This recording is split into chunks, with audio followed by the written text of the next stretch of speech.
নমস্কার বন্ধুরা, বেঙ্গল কুকিং স্টাইলে আপনাদের সকলকে স্বাগত। আমি একটি নতুন রেসিপি নিয়ে হাজির হয়ে গেছি। আজ আমি বানাবো নবরত্ন।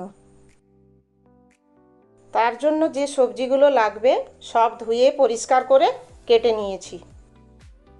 পনিরটাকেও ছোট টুকরো করে কেটে নিয়েছি। এখন কয়েকটি কাজু বাদাম, কিছুটা চারমগজ ও কিছুটা পোস্ত জলে ভিজিয়ে রাখবো। গ্যাসে কড়াই চাপিয়ে তাতে বেশ কিছুটা সাদা তেল নিয়ে নিয়েছি। গরম তেলের মধ্যে কেটে রাখা গাজর দিয়ে দেব। গাজর একটুখানি ভাজা হয়ে গেলে এর মধ্যে কেটে রাখা মূলো দিয়ে দেব। ভালো করে ভেজে নিয়ে তুলে নেব।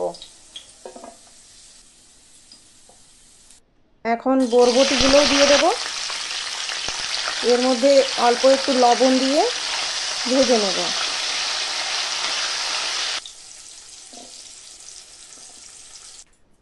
কিভাবে আমি সমস্ত সবজিগুলোকে ভেজে নেব।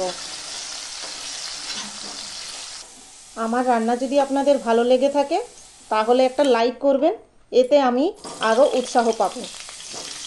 আর তাছাড়া আপনার বন্ধু বান্ধব বা প্রিয়জনের কাছে শেয়ারও করতে পারেন।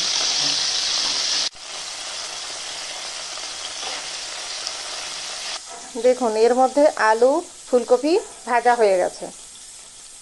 এখন কেটে রাখা পনিরটাও হালকা করে ভেজে নেব। সবজি বা পনির ভেজে নেওয়ার সময় গ্যাসের আঁচ মিডিয়াম রেখেই ভাজতে হবে।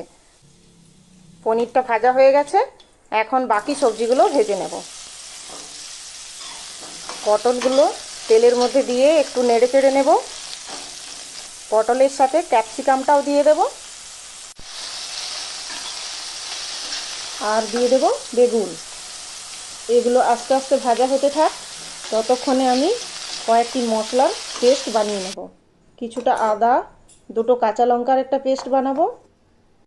বড় সাইজের একটা টমেটো নিয়েছি, সেটারও পেস্ট বানিয়ে নেব।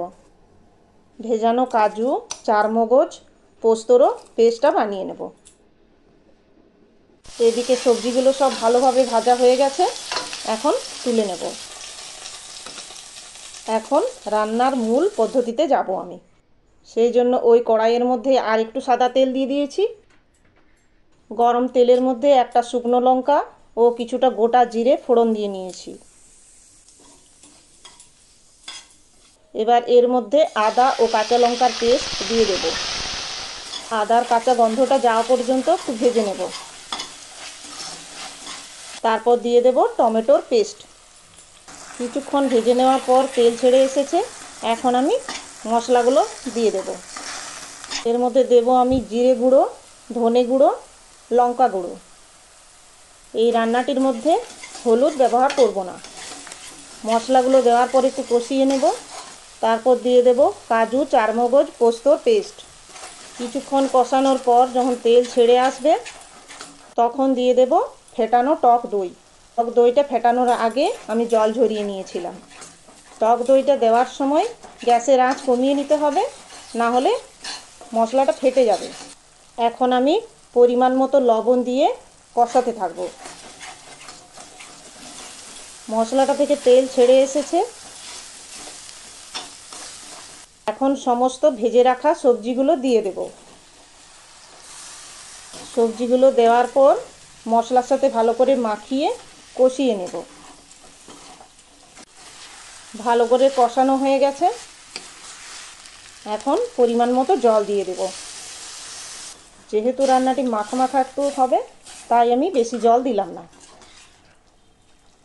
ভেজে রাখা পনিরটাও দিয়ে দেব এর মধ্যে। তারপর হালকাভাবে খুন্তি দিয়ে মিশিয়ে নেব। ফুটে উঠেছে, এখন 5 মিনিটের জন্য ঢাকা দিয়ে রান্না করব। 5 মিনিট পর ঢাকা খুলে নিয়েছি। সমস্ত সবজিগুলো ভালোভাবে সেদ্ধ হয়ে গেছে। এখন এর মধ্যে দিয়ে দেব স্বাদ মতো চিনি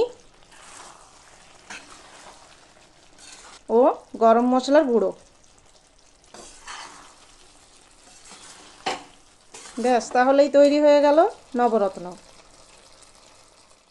এখন এই নবরত্ন পোলাও, জিরা রাইস, কমলা রাইস কিংবা নান, লুচি যে কোনো কিছুর সাথেই পরিবেশন করা যেতেই পারে।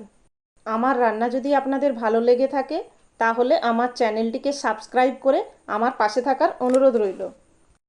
আজ তাহলে এই পর্যন্তই। আবার দেখা হচ্ছে নতুন একটি রেসিপি সঙ্গে নিয়ে। সম্পূর্ণ ভিডিওটি দেখার জন্য অনেক ধন্যবাদ।